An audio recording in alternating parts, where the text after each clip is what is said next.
I wish I could, honestly, I wish I could go back and just tell her, like, you're so strong. Like, I'm so proud of you, girl. Like, we survive it, you know? Like, we survive it. And you should see the type of mother that you are. Like, you're unreal. Oh, hey, guys. Welcome back to Edenly Vlogs.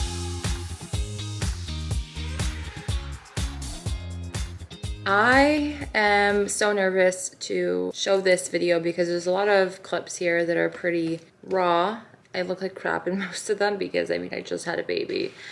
And till this very day, I'm very much sleep deprived, struggling with postpartum depression, and really struggling with motherhood, if I'm being honest. I feel like I've been sold a lie. I feel like motherhood is kind of like a scam, and this all sounds horrible. I'm aware. That doesn't mean that I don't love my baby. That doesn't mean that I don't think that this is the biggest blessing ever. I'm so thankful I have her. I was able to get pregnant. I am lucky, I'm aware, and I know that so many people are unable to or are struggling to. I don't want any of this to come across as insensitive. However, I'm still very much allowed to speak my feelings and my truth and say it like it is. I really do wish that somebody spoke about motherhood and all of these experiences more authentically, dare I say, because I really feel like all of the things I've spoken about, I've spoken to other mothers about, and they have said that, yeah, they've experienced that, or it was really hard. But I don't feel like there's enough representation of the truth of motherhood. And I feel like everyone's experience, yes, is different. Every baby is different. And that's why every experience is therefore different. However, there are so many common struggles that we all go through. And I have felt so alone in this entire, the first 3 months. The fourth trimester is what they call it, because it really is another trimester in and of itself. I was in shock with just how motherhood really unfolded for me. It's a lot harder than people make it out to seem. I don't know what I was expecting. I wasn't expecting a walk in the park, but I was not expecting this. My baby, just to give you guys a bit of background, is a Velcro baby. Like, she needs to be on me all the time, still at 4 months. She was cluster feeding for a while, and that means just constant feeding every hour on the hour. We are still not sleeping through the night, and that's totally normal. We had moments where she was doing really well at night, and then 4 month sleep regression hits, which is where we're at right now. And napping becomes non-existent, sleep in general becomes non-existent, and I'm breastfeeding, so a lot of that falls on my shoulders. Alongside with her being a bit more of a fussy, clingy, very alert FOMO baby, I also don't have my village here. And you know how they say, like, having a baby and raising a baby takes a village? It does. And I realized just how much that might have changed my entire experience if I had my village close by. I don't live near Toronto, which is where I'm from and where most of my friends and family reside. So everything really falls on the mother and on me. Regardless of how supportive your partner is, as a woman, you will always have the maternal instinct. You will always be the one that breastfeeds if you're doing that. You'll always be the one that knows one cry from the other. Like, it's the connection you have with your baby is something else. Motherhood is not linear. It's like there's a light at the end of the tunnel, and all you do is tell yourself every day, just make it another day. Just make it another day. Just make it another day. And every morning I get excited to wake up because I'm like, I made it and I survived another day and another night. Like, yes. And then we have another day ahead of us. The light at the end of the tunnel, as you approach it, it's like someone turns off the lights, right? That's what motherhood is. You think you're getting the hang of it. Things are going smoothly. Suddenly, after they were rocky for so long, you see the light at the end of the tunnel, and somebody either moves the light or turns the light off. It really is just how life is, right? Like, things are good and then things are bad, but it doesn't mean that they won't be good again. It's just up and down. Just as you think she's, sleeping through the night, she's not, because she has a sleep regression or a developmental leap. How I've reframed it the past few months is she is learning just as much as I am learning. That really helped with my mindset, my patience, and my anxiety. I do tell people to think twice, that kids are not cutesy and just outfits and a baby and you walk around, getting attention from people, which I know a lot of people kind of, like, that's what people think having a baby is. You're on a timer nonstop. You can't shower when you want. You can't do those things when you want. If you have help, if you have a nanny, if you have a night nurse, I'm sure that reduces the amount of anxiety and stress and pain and you know, whatever, and overstimulation. And that's great. I'm not shitting on people that do that. I think that everyone should. When you have your first child, you're more paranoid and you don't want other people, strangers in your home and all that stuff. And I was in a very, very vulnerable state. So I really just didn't want to have to talk or entertain many people. That's just a general bite size. We're going to go through those videos and I'm going to just insert my reactions and add anything that I feel like I missed and kind of give you the perspective of, okay, that was then, this is now. So let's get to it. Newborn life is the sweetest, most delicious, most beautiful thing, but also the most challenging, frustrating, overwhelming, exhausting thing ever. Newborn tiredness is still not as bad as pregnancy tiredness, and I'm here to just set that straight, put it on the record. Even though I am super sleep deprived and exhausted at 4 months, I still do believe that pregnancy exhaustion is a different type of exhaustion. Pregnancy exhaustion, like I would just fall asleep like almost while driving, while standing up. Like it was just, my body was shutting down. It was so exhausting, building a baby, of course. However, not having sleep, you start to get a little bit like Looney Tune. And you have to be careful with sleep deprivation. Like things get wacky. Like swapping out with your partner, having them take, you know, the baby away from you just for an hour so you can even just have a quick power nap. Power naps has actually really helped me. You wouldn't think that 10 minutes would do anything, but those 10 minutes are such deep sleep because you're so tired that like when you wake up, you feel somewhat rested. Whereas pregnancy tired, no matter how much you sleep, you don't feel rested. I've had some rough moments. I think it's the hormones too. Just had a moment where I just cried because I was so happy, but I was so like scared of this new life and overwhelmed by it. And as you know, someone who's breastfeeding entirely, which is not something that I'm saying like deserves an award. It is so hard. I've never understood why women say breastfeeding is so hard, but I understand now because you're literally on call every hour on the hour. Like, I mean, I didn't realize that it was like literally 7 days a week, 365 days a year. When I was recording this, it was 5 days in. Like I was still running on adrenaline. I was still a lot more energized, I think, then than I am now, which is crazy because I really didn't sleep. Like our baby didn't sleep. And I will say too that breastfeeding, you're gonna get mad at me, but women who breastfeed exclusively, you might deserve an award. Not saying that mothers that formula feed are less than. Ask women why they're formula feeding.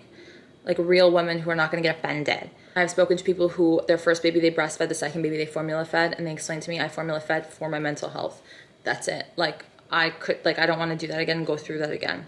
Because this might be my first and my last, I really wanted to breastfeed and have that experience even though it's so hard and even though I've had moments where I'm like, fuck this. Like, as time went on though, breastfeeding did get easier and I do enjoy breastfeeding now, dare I say. It's just not fair that I have to wake up and like no matter what, like I don't get a shift off, you know how like couples do shifts, like, oh, he wakes up from this time to this time with the baby and I wake up from this time. Like there's no such thing as that.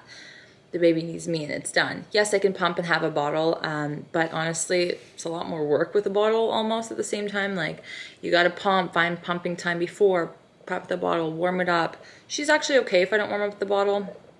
And then have your partner like grab the bottle out of bed and then whatever. And then we have to wash it and sanitize it. And like, there's a lot of that upkeep too that for me at times I'm like, honestly, it's just probably better to breastfeed and easier to breastfeed. She also prefers it, of course. So sometimes she gets fussy with the bottle or doesn't have a full feeding with the bottle. We use bottles right now just for like when grandparents are babysitting. Breastfeeding is super demanding, okay? You can't switch off and the other partner can't take over. So yeah, in a way, I do believe that people who breastfeed do deserve a goddamn award. I said what I said. My kid is cluster feeding, so she just wants to eat all the fucking time, and she's so fussy when she like doesn't get her milk right away. And then when she gets too fussy, if we try and just let her soothe herself or like soothe her just in Max's arms, for example, because I need a break, she gets like really worked up and then it's really hard to even feed her. So I understand breastfeeding women, how they're like, you know what, for my sanity and therefore my baby's happiness, because if I'm not happy, like it affects the kid, it really does, like your patience and all that stuff. I understand, I'm like about to cry. I understand why people decide not to breastfeed and decide to formula feed just to have a life, honestly. So I will definitely talk to you guys about breastfeeding because you guys know I'm going to give you the honest, real truth, even if it comes across as negative. I feel like what you see online with babies is either super duper negative or like super duper positive, and they only film the highlight reels of things. And I really just want to give a balanced perspective on my experience. I'm still navigating all this. All of this is entirely new. I'm learning so much every day, and I think that that's the craziest thing is they don't educate you. They literally let you go, discharge you within 24 hours of having your kid or a little bit more, and then you are like, what the fuck, you know? Like her umbilical cord fell off today, like the clamp, and there was like some gunk in her belly button, and then it was like hanging on by a thread, and like we're like, is it infected? What's going on? Like, is it causing her pain? We don't know. And like, you're Googling things, and like, there's no one to call. There's no one to reach out. Like, you can't just call a doctor. They can't give you medical advice over the phone, or like, just come in if you're concerned, go to the hospital. Like, all of this stuff that is, I think, just so the most stressful because we don't know what's normal, what's not.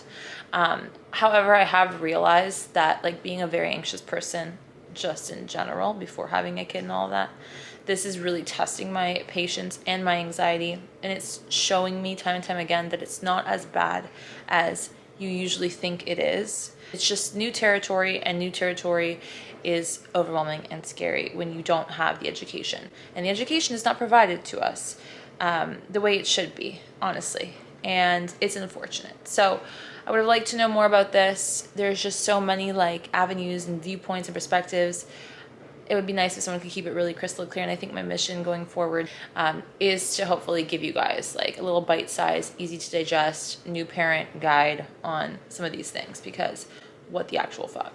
I am missing having my family around. That is something that as a woman who's obviously going through this, I want my mom next to me. Like the other day she came to visit, and she doesn't live close, and she came to visit, and she just sat there with me while I was breastfeeding Esme. And I don't know if I told you guys her name. She just sat there while I was breastfeeding Esme when she was having like a fussier day, and she was helping me like soothe her and just talking to me, having a normal conversation. We were laughing, and like I just felt comfortable because my mom was with me, and I'm a mom now. Very emotional, as you can tell. And it's not like sad tears, just overwhelming and confusing, and I'm very tired. So I really have to start counting how many hours of sleep I get a day. I think maybe 4 if I'm lucky, and they're all divided and sporadic. It's really hard for me to watch these videos because I just want to go back and give myself a hug. I can see in my eyes like I'm gonna cry. After you just went through the most physically and mentally, emotionally traumatizing thing ever, which is giving birth. And by traumatizing, yes, it was beautiful in my experience. I was lucky. Like my birthing experience, out of all the experiences I've had so far, was probably like on the better side. But like I just went through that, and like I didn't have time to fathom it, and then I'm thrown into taking care of a new baby that I don't know, and I felt alone, you know, even though my partner was doing everything he could. When you're stuck in another room breastfeeding, or stuck on the couch just breastfeeding, like you feel like, I can't explain it to you, like you just kind of feel like, I want to say useless, but you're doing the most useful thing. But you just kind of feel like this shell of a human that hasn't like had a moment to herself, and everyone's so fixated on the baby, the baby, the baby, that you just kind of go unseen, unnoticed. And I think that's the scariest thing when it comes to postpartum depression and all of that stuff, is like your symptoms can go unnoticed, or just like hormones. There's not enough importance on you, I guess, is kind of what it feels like. And I see that my mom just took me out of those like moments where I felt so buried in the overwhelming, you know, newness of it all for me, and I just felt like a human. My mom was talking to me. It's not like people weren't talking to me or checking in on me. It's just that I felt like old me died and nobody mourned her. Do you know what I mean? Like that's what it feels like till this day. And I get it takes time to get back to what feels like a new version of you, but I can see that I was really struggling with this new reality. So Max like has been taking care of the house and doing his best to take care of me, which is great, because that is honestly the man's sole role, because you're taking care of the kid, especially if you're 100% breastfeeding. The baby just needs you. The baby, like, the dad is useless. Hello? What's up? I'm cleaning, like I'm always doing. changing a diaper, great, but then like the baby needs to come right down to me to be fed. And then the feeding is what takes the longest time, and the feeding is the hardest part of it all. So again, now I understand why people don't breastfeed. Now I understand all of that stuff. And I'm pushing through because I do enjoy breastfeeding, but in the middle of the night, and I think nighttime, I understand like the night anxiety that people get when they become parents. After the first few days, they realize that like for whatever reason, after all day of like doing your best and like things are going somewhat smooth and you think you have a routine, which there's no such thing as a routine with a newborn. They don't, like, they'll constantly switch up on you, and they'll continue to switch up for many months to come. So like you think you got into a groove, but you don't. And I think that's like also very stressful and overwhelming to people who are like type A perhaps. But nighttime, it gets worse. I don't know why. She's just more fussy. She wakes up more often. You get into like a deep sleep where you're paranoid. So you constantly look at her, every noise she makes. Like, you know, is she breathing? Like, it's just constantly like that. And at nighttime, it's just more uncomfortable. So I'm trying to find ways to make my nighttime more enjoyable. So I pull out my laptop. I don't care. I watch a show while I breastfeed, which keeps me more patient. And allows me to just like sit in the moment and like take my time, even if I'm tired. So this is what life looks like. I am 1 week in with my newborn, and we have better days, worse days, days where I feel helpless. I definitely do have the baby blues, which is something I want to talk to you guys about briefly. If you don't know what the baby blues are, it's like almost, for me at least, routine. Around 7 o'clock at night, I break down into tears. There's no specific reason. Obviously I'm overwhelmed, obviously lacking sleep, and obviously I'm having a hormone crash and big mess. Part of me, when I think about it, I mourn like my life as I knew it, because things are so different now. And I like look at Max, my partner, and I'm like, I wish we could just sit on the couch and cuddle and just like live like freely. And it's funny because you always want what you can't have anymore, or like you reminisce, and we always look at the highlight reel. So I try to remind myself, like, you enjoyed that, you're ready, you were ready for a new chapter. And it's not like you can't get that again, or you won't have that again. And Max has been really great with like trying to give me some normalcy, and I think this is really great for partners. Try and do some of the things that you used to do however you can while you're going through the postpartum stage. The 4th trimester is what they call it. It literally is a trimester in and of itself. And all of my trimesters were pretty traumatizing in their own ways. At this point, I was breaking down every night, like I said, around 7 o'clock, and it was getting alarming. Like, I just would shut down and cry. And I really kept asking myself, why did I do this? Why did I have a baby? Like, it was really sad, which is, it's normal too. It doesn't mean that you don't love your baby. It's just, I was in shock. I just felt like I wasn't ready for this. I'm not prepared. I don't feel like I can do this. It was just a lot of not believing in myself, and being sleep deprived, and the hormones, which is just not a good mix. So yeah, I really was trying to do it all here, and I get burnt out very quickly after thinking that shower time is my me time and that's all that I get. There's fucking construction going on nonstop. Not sure if she's colicky or not, but she's having like bouts of behaviors that line up with what a colicky baby is. Colicky baby is not just like gas or stomach pains, which I think is what like everyone thinks it is. It's just they cry so much for an extended period of time, they become overtired. They inhale so much air from the crying that they become gassy. It's just kind of like fussy baby. That's what a colicky baby really is. And it's like if they cry for 3 hours straight a day for like 3 days, for like whatever, there's like a rule how to classify if it's a colicky baby or not. She is too young to really say if that's the case, or if she's just getting used to like living out in the real world. So I'm trying to give her and myself grace, but it's like when you go through the checklist of shit, like, did I feed her? Yes, for like 2 hours. Like my boobs are killing me. I'm doing solely breastfeeding right now, which I'm going to lactation specialist today, and I'll try and touch base with you guys. And I'm just gonna tell her, like, listen, I know it's not recommended to start pumping until like 2 weeks at least after, you know, your milk supply kicks in, so that like your body kind of figures out how much milk to make and pumping doesn't confuse it, whatever, blah, blah, blah. But I'm gonna tell her, like, mentally, I need help, and it would be really beneficial if I could start pumping. Bless you. By the way, fun fact, I heard sneezing is really good for babies. It like brings out all the mucus, and she was very mucusy the first 24 hours. Just a fun fact. So don't get scared if they're sneezing. Doesn't mean that she's sick or he's sick.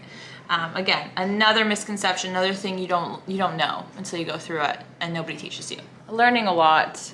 Really want to pump so that Max can do a few shifts of like feeding, changing, settling the baby down, putting her to bed so I can actually have sleep, because with a baby who's cluster feeding, potentially colicky, I don't have a second. Like, I really don't have a second. In theory, it would have been nice for Max to take a bottle and take her and do a night shift when she's older, and like more sleep trained and put in her room. We will do that when she starts to be less like dependent on me and less clingy. We'll see if that ever happens. But in theory, this was a nice idea, but it never happened. Like I said, the bottle just seemed to be more work in the middle of the night, to go to the kitchen, to like do all of that, whatever, while she's scream crying. It's just not worth it for anybody's sleep here. It's not like we are able to be far apart from each other in the house where we don't hear the screaming. He went back to work after 2 weeks. He needed the sleep at night. I mean, I need the freaking sleep too, but he has to like work and deal with people all day and stuff like that. So I just end up taking the night during the week, and then during the weekends he'll wake up, and this is like currently what we do. He'll wake up, change her, and then give her to me to feed. Like, it is what it is. It just makes me feel less like I'm doing all the work at night, you know, when he wakes up, even though it's kind of pointless for him to wake up. But why should he be well rested and I'm not? You know what I mean? There's really no winning for me here, and there hasn't been. So that's also been frustrating. And there has been a lot of rage on my end and anger towards my partner because of this. But again, I can't blame him for something that is my decision, and that like, if I try to come up with a better solution, I can't. Like, this just is what it is. And I just think I'm more upset, not at my partner, but the concept of like, as a woman, I'm going through all of this, and on top of that, I have to do all of this while the man really doesn't have to, you know, like, that's upsetting to me, and that really pisses me off, right? That, oh, parents, and we have to work together, and, you know, but it'll always be unfair. It'll always be not equal. So anyone that talks about 50-50, go shove it up your fucking ass. Because if you're not birthing a kid, baby, it's already not fair. And I had to work on that with myself. But we worked through it, and I just had to vocalize more ways in which he could help that would make me feel like it wasn't as unfair. I think there's a lot of that, just making it feel less unfair in a lot of situations. But that's not to take away from my partner. He has been very helpful. He does everything and then some. Like, when I was breastfeeding, especially for the first few months, he would sit next to me and we would watch a show, and he would pet my hair, and he would like offer me water and snacks, and like always cater to me, and as a partner should. I'm not even applauding him for that, but he was taking care of me to the best of his abilities in the house, and all the things that, you know, I needed so that I would feel better. There was no resistance in that department, of course. As time goes on, your needs start to change, and you start to realize what you rather do, what you want your partner to do, what would make you feel better and less alone as you learn more about the journey. I'm always like on call. She'll close her eyes for like half an hour to maximum an hour, and then wake up. And I have to do the whole thing again, which is a process of like almost 2 hours at this point. She's feeding and falling asleep on me. She, like, I think is more so looking for the breast for comfort rather than food at times, which is frustrating because I can't tell if she's hungry or not. And obviously you have to take the newborn cues. Like, you live by what the newborn wants. You have to feed them when they are showing you hunger cues. You have to follow their lead. You can't train them at the beginning, nothing like that, because it's way too young. You need to make sure that you're meeting like what they need, and they'll tell you. You can't overfeed them, which is a really interesting fact. Like, just constantly I'm putting her on the boob. At first, me and Max were like, oh, she just ate, like, I don't want to overfeed her, but nope, that's not a thing. They will stop eating when they are not hungry. So all this might sound like self-explanatory, but it was just, nobody told me. I didn't know, and I had to experience this. Thank God I have a really good lactation consultant at the hospital I delivered. So I'm just sitting, eating, trying to work on a course or finish up a course with baby right next to me. This is a really great bassinet I got from Amazon. I'll link it down below. It has wheels. We wheel it around the house. It is just amazing. She sleeps in this next to the bed. It's like half open. We leave it like this. Pocket here, storage, which we don't really use, but we just change her in her bedroom. I walk there in the middle of the night. It helps her kind of wake up and get ready for feeding too. Let's see what gift you made me. This is what my life looks like. Newborn trenches are called the trenches for a reason. I understand that now, and it's not just, oh, I get like 2 hours here, 2 hours there of sleep. Like I literally sometimes don't get any sleep whatsoever. We're around the 3-week postpartum mark. I definitely hear her waking up, and it's like she knew I was recording. So I'm gonna make a salad while I'm doing this because I gotta multitask while she's down, or else I won't be able to eat or get anything done. And that is the reality of, I thought it's like, oh, you get like time, a few hours, newborns sleep a lot. Not mine. So if you are pregnant or thinking of all of that stuff, just know that every baby is different. And I didn't have the best pregnancy, so I thought for whatever reason that my baby was gonna be super chill and easy. Nope, I have a pretty fussy baby. She's not easy. I think she also has reflux, like silent reflux and things like that, which has just been really hard on us and on her. So we're just all learning to navigate and do all these things. I'm always, sorry, in like a nursing bra and like a robe. That has just been the reality of my life. The first 2 weeks were so hard, especially because she was not sleeping like really at all. But when they say sleepless, they literally mean like 0 sleep. It's not like 1 or 2 hours here, which is what I thought I was signing up for.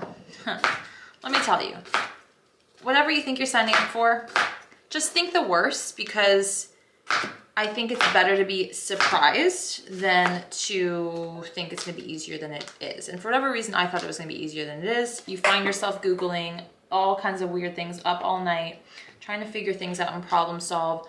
You know, I'm a real big believer that like there is a reason for everything. And I think sometimes just understanding that babies will cry. Sometimes babies will just be fussy because they just want comfort. There's not necessarily like a life or death situation happening. It's really tested my patience, and it has helped me in a way work through some of my anxiety by giving me more anxiety, but also showing me that I can't control everything, that I can't always solve everything, and it's okay to like find resources, to look out for help, to get things done. Sleep when they're sleeping. Like I said, my amazing baby barely sleeps, so there's no time to sleep.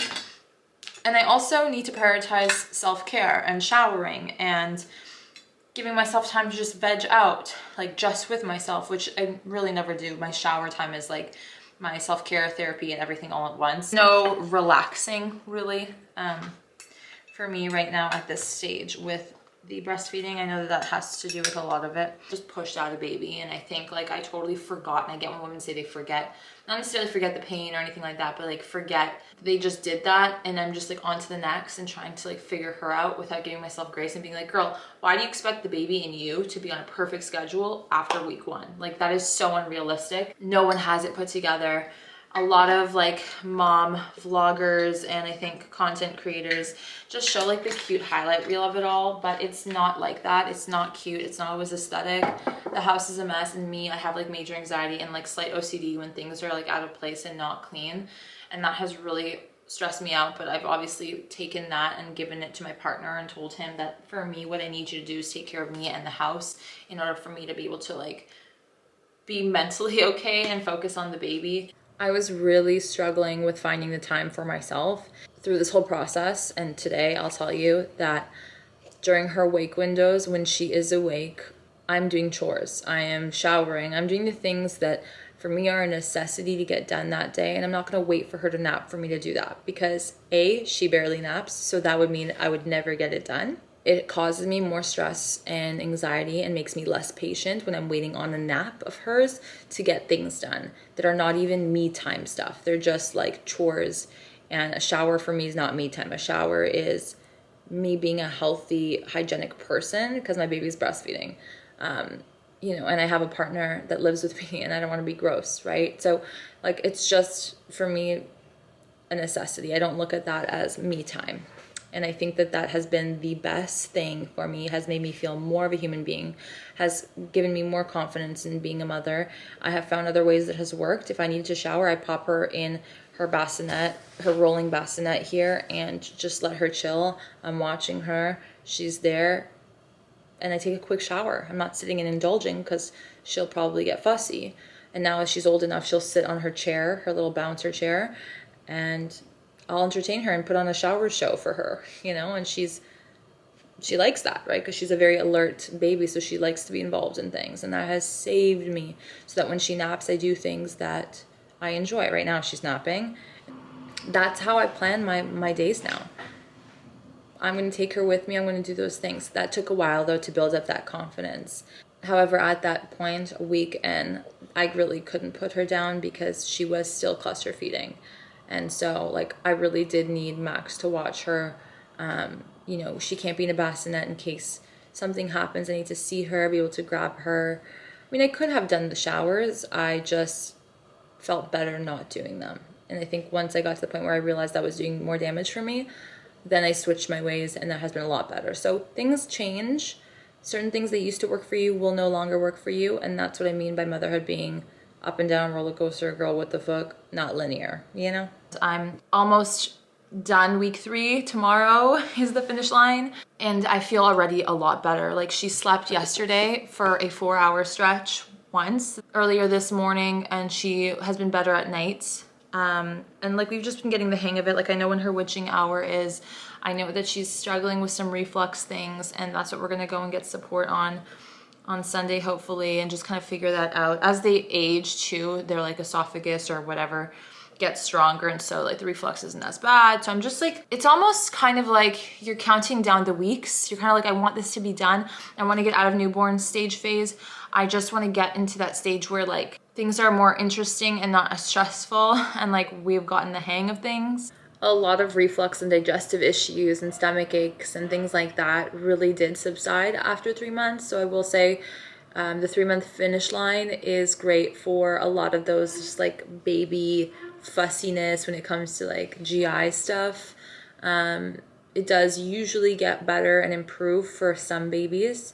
And for my baby, that was the case. We still do have a tummy ache or two. You know, they're a baby. Their stomach is tiny and sensitive. And, you know, breastfeeding definitely has made it, I think, easier for her on the stomach.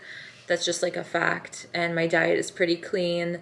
I really don't have a lot of dairy as well. So, like, I'm vegetarian, I'm gluten-free. Like, you know, my diet is, like, pretty lame, but at the same time pretty good for my baby. So a lot of that stuff did subside, and it was a lot easier in that regard. Even like by 2.5 months or 2 months, there was a big improvement with her tummy and with feeding and things like that. A part of you is like, well, we're supposed to like enjoy every minute and like really take this in. You know, we're gonna wish for these moments back. Bitch, the fuck? I don't know. For me, I don't really want to experience this newborn stage again. She's cute, she's small, she needs me, I can just kind of grab her and go. I'm sure I'm gonna miss that kind of thing, but I'm stuck at home, I have no life, and that's fine. That's fine right now, but it's hard. It's really hard for someone like me who, yes, I am a homebody, but I also need to get up and get out of the house from time to time, even to do a small errand, and I can't do that. And I also have major anxiety to do that. It's winter, it's like fully snowing, it's really cold. It might be too early to make a comment on this, but I definitely do not miss the newborn stage, do not want to experience it again. That's where I'm at today, currently at 4 months postpartum. I don't think it was blissful. I don't think it was relaxing. I wasn't in a bubble that I loved. I was isolated. I felt like I was lonely. I was stressed. I was uncomfortable. No sleep after, like, you know, being freaking huge and pregnant and giving birth and not having sleep, like, even before the baby arrived. I mean, no. Because I'm breastfeeding, I don't feel comfortable just like going out and putting her on me. It's a whole process. Like, she's too young for that, in my opinion. So I'm locked up at home. Okay, yes, I'm happy I'm locked up at home during the winter time, to be honest. But if it was summer, I would be able to go on walks and things like that. But I mean, spring will come, things will come, seasons will change. This chapter will end eventually and a new one will begin. And I'm just looking at things that way. But if I'm being very honest, which I always am, I hate this stage and I don't think it's glamorous and I don't love it. And I'm not trying to be negative. Pregnancy has been shit. I hated it. I do miss the bump though. Like just now I'm missing the bump. So I'm 34 weeks today. Only got a month left. I'm looking at like photos and stuff. I'm like, oh my God, like Max, do you miss the bump? I miss the bump. Like, no. Then I remember how uncomfortable I was, how I could not sleep, move around, get out of the fucking car, get up from the couch comfortably. Like those things I don't forget and I do not miss. But the bump, you start to like reminisce, and the freedom of like not actually having the baby out and about in the real world, having it inside of you, and like, you know, the excitement of that, oh, we're having a baby, and like that build up. I'm sitting here missing like life. Like I kind of just want to go and live and like grab a coffee with my friends or go do my freaking nails. Like, almost feels like you have moments and days where you're like, I don't think I'll ever be able to. Like you think that you lost this life and that you're just stuck at home. And my dream was never to be necessarily a stay-at-home mom. I do want to raise my kid. I do want to be home and present for my kid, but I don't want that to be what I do my entire life until the kid is like 18 or whatever. That's not what I need. I need an outlet. I need to be able to go and do things as well. And because of the breastfeeding thing, I know that's why I'm tied down. I just have to remind myself, like, this isn't forever. Like, we got bottles for her. She's been really difficult. She doesn't take a pacifier and she doesn't take a bottle. We had bottles and I was like, I tried to pump, but she was just not having it. So I'm a little nervous about that new chapter that's coming. And I just feel like because I'm so exhausted and because I'm doing all these things and I'm focused on the child, that I have not filled my own cup. And I feel like I don't have a personality. I feel kind of dead on the inside. I just don't feel super happy. And it's like, I almost feel like I should be feeling happy. Why do I feel sad that I have a child, you know? And I know it's not sadness because I have her. I know it's sadness because you're mourning, you know, your past life, and you're stepping into this new crazy territory that you have no idea what to expect anymore. You don't know. There's curveballs every day. You know, you're just on edge. And I think my anxiety and all that, like I'm scared of her. Like when she wakes up, I'm scared. I'm like, is she going to be really fussy, or is she going to be more chill and just like straightforward? Like, I don't know. And it just, you're trying to get mentally prepared for whatever it might be. And like each time you think you are, you realize you're not. For me, this is the problem with people posting only highlight reels on social media. I think right here in this moment when I was breaking down and asking myself why I wasn't happy that I had a baby, I was really sitting there being like, I see everybody like loving the baby, being so excited and whatever, and all I can do is talk negatively and all I do is cry. And I'm sure that other mothers do that too. I'm sure other mothers cry and break down, but nobody talks about it. Like nobody feels comfortable talking about it because it's taboo, because you should be thankful and grateful that you have a baby and you are blessed and so many people would kill to be in your position and la di da da. That doesn't mean that I'm not allowed to feel what I feel. That doesn't mean that it cancels out the fact that I'm aware that it's a blessing and that I'm thankful. I can still love my baby, like I said, and I can still hate the experience of motherhood. I can still say that this might be my last one. I have every right to do that, and I also have every right to change my mind. So I think here I was really feeling the stress of like, fuck, maybe I'm not like a good mother, or maybe I'm not like, I don't know, I didn't feel maternal, maybe I'm not like meant for this, and what the fuck did I do? And I feel bad for my baby, and I feel bad for myself, and I feel bad for my partner. And I could see I'm trying to like, for the video, keep it together and speak properly about this, but I know what was going through my head in that moment. I was like, what a fucking stupid mistake I made. Why am I getting the shit under the stick? I'm also scared to complain, I can tell. Until this very day, I am scared to complain. People ask, how is the baby? How are you doing? I'm tired of saying like shit. It's exhausting. I hate this. People are like, okay. You know, that's all they want to hear. They want to hear, oh, it's so good. She's so like every mother. Let's be real. Like, let's be real. You don't like to not sleep and be full of spit and, you know, your baby's scream crying, like, you know, and the girls that are like, so like, oh my God, like all together, they have help. They have lots of help, and that's okay too.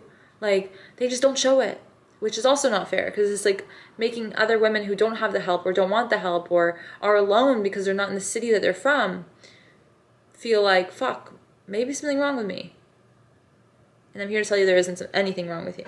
Okay? There is nothing wrong with you. You are a superwoman for doing it on your own.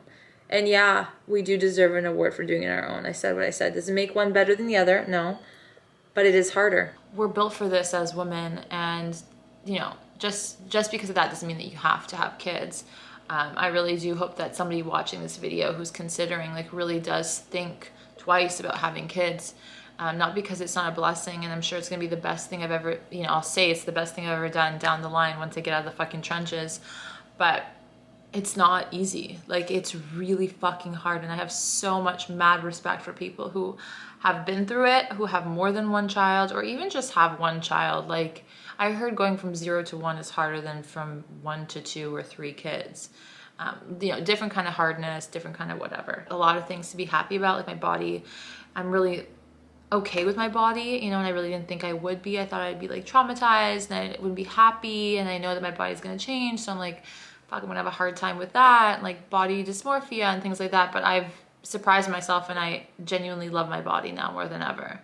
And I'm just so excited to like work on it when I'm able to. And you know, I love my new woman body. Like, I have some curves now, you know, like I don't know, I'm just happy with how I am looking at myself, which surprised me. You know, we had a family and friends do a whole meal train for us, which was like a life savior, because that's something, and I'm going to mention this now, that is something that I wish I would have focused on more. Meal prepping and like taking care of things for postpartum life, rather than fixate on things we need to buy for the baby. Like, you know, planning a nursery. Like, my nursery's not even done, and I don't care for it to be done. She's not sleeping there. Like, it's a useless fucking room. We stressed out about nothing. Like, we could have done this when she's like on a better schedule and she's a bit older. Like, there's no rush. You know, there's Amazon fucking next day shipping. Like, why were we stressed about those things? I think the world and everybody around us and all this content kind of pressures you to do that. That's why I didn't do much of those content things, like what I packed. Like, I wanted to do that, like in my hospital bag. I did film it, I just never posted it. Or like what we bought or things like that. Like, you know, I don't want to be a part of that. You know, I will recommend the things that were lifesavers for me, or that I feel are worth it and were necessary, but a lot of things were not fucking necessary. I haven't touched anything. She needs my boob, she needs diapers, wipes, some diaper rash cream, and good onesies with zippers. 2-sided zippers that you can like just lift up from the bottom if you're changing her diaper in the middle of the night. Like, that's literally all that we fucking need. Just let you know, we're 6 weeks postpartum, and I'm still looking tired and dead, but I am just off the bat so much more calm and just happier in general, and just, I've gotten the hang of it. I think that's just what it is. I've gotten the hang of what it's been so far. Obviously, after 6 weeks, you can expect to get the hang of it to a degree. I know her a lot better. I know her cues. She is starting to smile, like intentionally at me. I think she's starting to recognize me. She's making some more noises and like coos, and it's just getting cuter and sweeter. But that does not come without its own stressors, obviously. Been struggling with putting her to sleep. She likes to fight sleep. She really likes to see what's around her because she's starting to see color now, and things are becoming very stimulating for her, which is great, but also not so great when we need her to sleep. So, you know, I'm still breastfeeding exclusively, which I'm really proud of. There's no way a man could do this. There's no way a man could do this. And that's anything from like taking care of the kid, like breastfeed. Obviously you can't breastfeed, but like going through that, I don't see any man being able to deal with that. I'm not shitting on men. Honestly, I'm not shitting on men. It's just a fact. Like, that's why women can do this and men cannot. And like the physical labor of everything, like mentally, emotionally, and like being, and like having to like switch off and like focus on the baby. You know, I could be like so overstimulated and like wanting to lose my mind, but then I just have to like baby talk her and like be, oh, like, no, so cute, oh, I love you, and like, oh, it's okay, baby, it's okay. But inside I want to like scream, and like there's rage and back and forth. It's just crazy and hard, but just goes to show how resilient we are as women. And I've been trying to reframe things, I think, also in my head, like, I don't have to do this, I get to do this. And, you know, just like that whole positive switch as best as I can. Do I succeed at it all the time? No. By the end of the day, after watching her all day, and essentially being hands-on with her alone all day. By the end of the day, I'm like, I'm done, you know, and my man's here by the end of the day and like whatever, and so we can like switch off a little bit, and you know, but just hearing her cry, or when she's not with me, my anxiety is still high. So even if somebody else is helping me, I'm still like suffering. Like, it's just one of those things where motherhood really is just a nonstop all the time. It's so beautiful, but it's also so fucking difficult and so exhausting. And if you're like unsure whether to do it or not, honestly, like I might have not done it if I've experienced this, to be honest. Like, I love her, would never change her for the world, and I keep saying that. Like, I feel like if I don't say that, like, people will be like, oh my God, how dare you say such a thing? Like, that's so bad. But it's the truth. Like, if I knew what I was signing up for, if we could get a trial run, like a fucking free trial, I'd be like, yeah, no, you know what, we're good. Like, dogs all day. Like, we'll just have more dogs. We'll just have animals. Like, yeah. I mean, I'm sure when I'm older, I'm gonna be like, so thankful, but I think we're one and done. I think that's how we feel right now. I know it's really early and you forget and all this shit, but I'm filming this so I don't forget. It's gotten a lot better. I think by 3 weeks, 4 weeks, I was like, whew, okay. 2 weeks were horrible for me. A lot of people enjoy like the newborn bliss because their baby is like really drowsy and sleepy. So it's just, I don't want to say it's easy, but it's easier than the baby I had for the first 2 weeks, which was fussy as fuck and like barely slept, you know? And again, just the nature of babies. People sell you on this is how newborn life is, but for me, I never had that. So it's not true. It's just the luck of the draw. It's just the baby that you get, and there's nothing you can do. You cannot train the baby at newborn stage. You don't let them cry it out. You don't do those things. They're not quite there yet to understand that. You can't train them from the get-go. They still think they're in the womb. They don't understand what's going on. I look back and I'm like, how is it 6 weeks since I had a baby? I also can't even fathom that I was pregnant. I also can't even fathom that I pushed the baby out of me. I can't fathom, like, it's as if, and it's true, like, yes, you forget, but it's as if, like, that was all a fever dream. Like, I just can't register that. I don't believe it. I see pictures and I'm like, I don't really know what's going on. I think it's the hormones. They override some sort of fucking hard drive in your head. But it's been a lot better. I feel like I'm getting the hang of it. I know her better. I think my biggest problem at the beginning was I didn't understand her. And I don't think anyone really underlined that part for me. So I'm gonna do that for you. You are not gonna understand your baby. So you are gonna think that she's just annoying or horrible or difficult or whatever. You don't understand this new person, and you're not expected to until time goes by. And this baby doesn't understand me, doesn't know who I am. Like, you know, well, senses me, but like doesn't understand why they're out of the womb, why they have to work for food or cry to like notify, hey, I just shot my pants. Like, it's a lot. It's very overwhelming. They're cold, they're hot, they're confused, they're scared, they're overwhelmed, you know, they're uncomfortable, gassed, they're not able to move a lot. So you have to like burp them and make sure they fart and whatever, or else the stomach pains. Can you imagine their stomach is like this big, how painful it could be for them, like to go through that, their body, like, you know? So I just have to remind myself, like, oh my God, like she's telling me something's bothering her and I just have to shush her. It's like, that's it. This is her way of communicating. And yes, sometimes when the screaming happens and nothing helps, you're like, you want to just rip out all your hair. But take a deep breath, take a pause, take some space. I think I really had to force myself, and that really helps me, is just be a little bit more, not selfish, because it's not selfish to push yourself first sometimes. It's, okay, in order for me to be a good mother and a good partner right now, I need to take a time out. I'm going to go shower. I'm going to sit in my room and cry it out. Or I'm going to take a walk, or I'm going to just run and grab a coffee in the drive-thru. That is like, that has been a really helpful thing for me. It's quick, it's easy, it's right around the corner kind of thing. I grab a coffee for me and my partner can watch her, and I'm good to go. I'll come back and I'll feel rejuvenated. Like, you wouldn't believe. And I was so stubborn. My mom was like, you need to get out of the fucking house. You need to get out of the fucking house. And I was like, no, I can't leave her. I can't leave her. I can't leave her. Like, I was just so like, mama bear, like, she needs me. Oh my God. And like, just let it go. Let it go. Nothing's gonna fucking happen. She's fed, she's changed. That's it. Like, you're good. So it's just reminding yourself of those things. And Max, who's my fiance, for those that don't know, I'm sure I've mentioned him like several times in this video. So me and my partner, we went out for Valentine's Day the first time. I had my first drink. I wanted to record it, but we forgot. And we were just really in the moment. I did not get drunk, which I was surprised. I was like one sip of wine and I'm on the floor. Like, no. We had a wine tasting and it was just like 1 ounce wines. So I basically had like an equivalent of like one full glass of wine, really. And that was just difficult because I left her with the grandparents and I was like, oh my God, like nobody knows her like I know her. And I wanted to cry the whole way there. It was really weird because I was so looking forward to getting the fuck out, you know? And the whole time you're just missing her. So it's just like, what is this? But we enjoyed our time, and then I had to like pump in the car. It's just like breastfeeding is just a whole other life. And I do believe that I'm pumping and I'm creating a stash in the freezer so that I'm able to have a life, or if we need, or if I just need a break, we have things ready to go.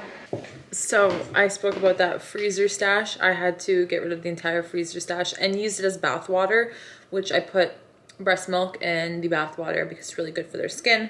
But I was building this freezer stash so that eventually like I can go out, or when I go back to work, or if God forbid something happens to me, like she can still be on breast milk and all that stuff. Yeah, we tried to thaw out the milk and then give it to her, and I realized that I had high liposate or whatever it's called. I'll give you the information here. And of course my baby, being a little princess, does not like it and would refuse it. So we had to scratch the freezer stash, and I'm thankful in a way because now I don't have to stress about building it, because it becomes this obsession of like, I gotta pump once a day so I can like have a freezer stash and like do all these things and like be able to step out. Eventually I learned a different groove, and sometimes I just breastfeed in the morning when your milk, you know, when you have the most milk or whatever after one of her feeds, and I just use that as a bottle for, you know, if I need to step out, the grandparents can take that bottle. So that has been a little bit easier, whereas before it was like every hour or every 2 hours maximum. Now she can feed every 3 hours, and so that gives me 3-hour window to get back and then just to feed her or to give her a bottle if I was worried or whatever. But I just always like pump the night before or a day before to make sure I have enough, and then pump that day before I go out or whatever. When I start working, I might have to like build a bit of a fridge stash, and like how long milk can stay in the fridge for versus in the freezer obviously is different. So I would have to just calculate that a little bit better. 8-week update. I am feeling a lot better in some areas of my life, and then kind of still feel the same in others. She is smiling, she is cooing, making more noises that have become so rewarding, and she's so observant. I have like a FOMO baby. You know, she's so alert. She doesn't want to miss out on a thing. She is just so smart, right? I know every mom says this, but I just know she's going to be so smart. I can just tell. Since she got out of the womb, she was like eyes wide open, like not a sleepy baby. And I'm not saying sleepy babies are not smart, okay? But like you can just tell that she's very like aware and curious and just, you know, sharp. You're a sharp girl. Of course, of course. You're gonna hear her hiccuping, you're gonna hear Ruby eating. I mean, it's the reality of me, my life right now. I feel like I still wake up, it's still very repetitive in terms of our routine, but at least we have a little bit more of a routine. She has been sleeping pretty well at night, I will say. I'm very thankful. I wake up once to twice maximum, which I'm very happy about. I will take waking up once or twice. You know, my boobs end up hurting anyways, because my body's just regulating the milk supply and things like that. But longer stretches are happening. Naps during the day has still been a struggle. And during the day, in terms of what I can and cannot do, it's always just like up in the air. I can't commit to anything, which stresses me out sometimes, but I've just gone with the flow. I started to do things more for myself on times where she's napping, whereas before when she was napping, I would try and cater to the home, you know, cook a meal. I heard this on TikTok actually. Some lady said the best advice I can give you to new moms is do the chores while the kid's awake, because you can do chores while the kid's awake. So I have a chair. We got the baby Bjorn little bouncer chair that Max's buddies all pitched in and purchased for us, which was really nice. And I didn't think I'd need that. I have the Maxi Cozy Swing, which I'll insert like a little clip here or a picture or whatever. Everything will be linked on my Amazon storefront. Everything that we have that I like will be on there, not just everything that I have, just the things that I like. Because not everything that we got from our baby shower do I actually use or do I really like. So while she is on her play mats and I'm like right there beside her, I'll fold some laundry. I'll take her with me on the bed and she'll do tummy time. I'll bring her black and white little book so she can look at the photos. I try and multitask. This is the luxury of the newborn stages. I don't really need to like sit there and entertain her. She can just look at her own hand and freak out. I can put like a little loud, obnoxious, fluffy teddy bear that'll make noise and light up, and she'll just stare at it for a while. In those few minutes that I have when she's like just chilling and wants to like do her own thing, or on one of her chairs strapped in and she's visible to me, I can do laundry, I can do a bit of cleaning, I can do the things that keep me sane and keep the house feeling decent, you know? And that has relieved me feeling burnt out, exhausted, and feel like I am just a shell of a human being. The breastfeeding is still, and people will probably be like, just give up at this point, but the breastfeeding is still difficult. I love it though, I have to say, like, sometimes just putting her on the boob and watching her, and it's such a bonding. When they say bonding, it really is. Like, there's something special about that, and I love doing it, and I get excited sometimes to breastfeed her. But then she has her witching hours in the evening where she just like constantly needs to be on the boob, and it's not necessarily for milk, it's for soothing, but she gets mad that milk is coming out, and it's like a big ordeal. She doesn't take a pacifier still, and she has, new thing, bottle aversion. So she was taking a bottle here and there, so me and Max were able to sneak out, things like that. The grandparents would sit and watch, and like they had a bottle if she needed. I would always feed her right before because it would just comfort my mind. Or top her off, and then we'd be able to kind of go, and they would feed her the bottle and deal with her, and everything would be okay. But her new thing is no bottle. She does not want the bottle, and that is because obviously she's a breastfeeding baby, and babies prefer the breast almost always. I didn't start her on the bottle from day one, and I think people who have, usually it's a bit easier, but bottle aversion and bottle refusal is a phase sometimes and is normal. I am still gonna stick at it and provide her with a bottle at least once a day to try. I really love that she recognizes me, and she makes the cutest noises. She just discovered her hand and her fist, and she's doing all these really cute things, and that's probably the most rewarding part of it all. Is like, finally, I think, yes, you get used to it, but also you get those rewarding like smiles and coos and noises and excitements. Kind of break the like, oh, I gotta feed her, then I gotta put her down, then I gotta find time to eat, then I gotta find time to shower for myself, then I gotta do this, and I gotta like, it breaks that up, and you're like, oh my god, like, she's so sweet, I love her so much, you know. She like brightens up your day. That's definitely made this journey a lot easier. I used to wake up every day and be like, okay, I'm gonna get this, this, and this done, or I'm gonna make plans and I'm gonna do this, this, and this week or this weekend. Just throw that out. Like, my biggest tip, I think, is just don't expect anything. Do what you can and see where the day takes you. Have some like general things. I'd like to get this done today. Give yourself one task, and then just alternate that task. If you get it done today, then tomorrow you have a new task. If not, you have the same task to complete. That has helped me get things done. I feel better about where I'm at in my stage, and I'm excited for what's to come. I'm still kind of like, okay, let's like make it to the next week, make it to the next milestone, I'm kind of like trying to fast forward things. 3 months officially today. She just actually rolled over by herself. She's been rolling from tummy to back. Here and there, not all the time, but she's getting more comfortable and familiar with that. She is a smiling, alert, observant, like wants to see the world, still very Velcro, mommy's girl, baby. She wants me to hold her and walk around. She doesn't want me to let her go, but she has been just really great with grabbing things now and interacting with the things around her, which has just been rewarding, a relief, because it's just like, hi, because I just feel like she's growing. I know that I'm going to miss her being small and all of that stuff, but I haven't had, as you guys know, the most easy postpartum experience. I just really am surprised that motherhood is what it is, and I just don't find it as romantic and amazing as everyone, I feel like, has told me it would be. And I'm sick right now, so this is also, it's just extra hard to wake up at night, and the stuffy nose, a runny nose, and like I don't want to get her sick, but like she's all up on me, you know, because she's still breastfeeding and all that stuff. Not sure if I've updated you guys on this, but we had a bit of a bottle aversion moment for like a few weeks, just refused the bottle, and then finally she has been taking the MAM bottles, which has worked well for her. we just have to keep her distracted and she's more open to them, and if she's pretty hungry she'll take it from me or from anybody else, which is great. She still has her witching hours, which is like every evening. She's a little bit more fussy. Max has been able to calm her down and soothe her more, whereas before she was very much like, nope, nobody can soothe me except my mom, like screaming, crying.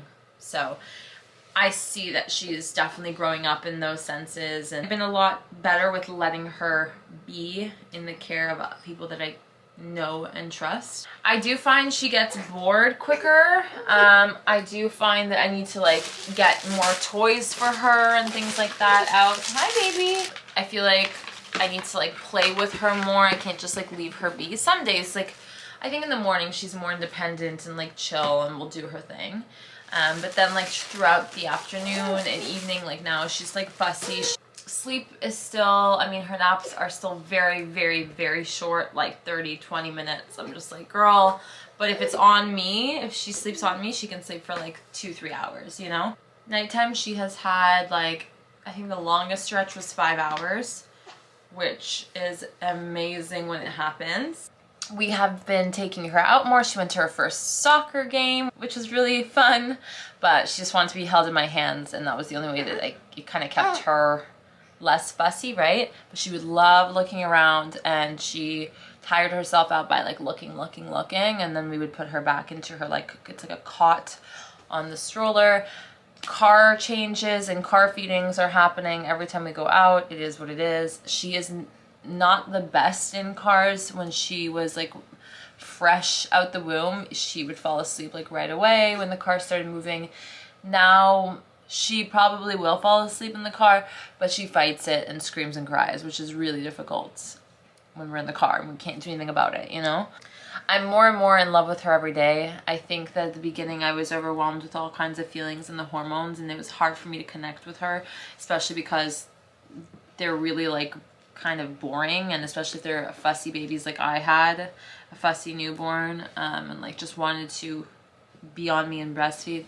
It was really hard to build any sort of like fun moments or connections, or I don't know, like positive connections with her. I had the baby blues pretty bad, and till this day I'll have moments where I'm just like frustrated that all my days look the same. But I feel like the weather's getting better.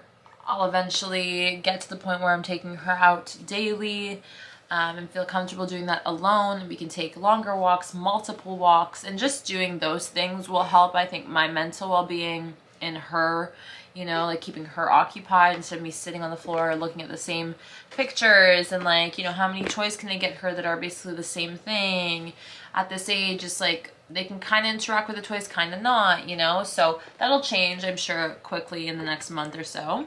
She has grown out of most of her 0 to 3 month clothes. She can still fit in them. It's just she's a tall baby, so it's her legs that are kind of tight, but it's her body is not tight. Like she's still kind of tiny, but it's her length. She's a long baby.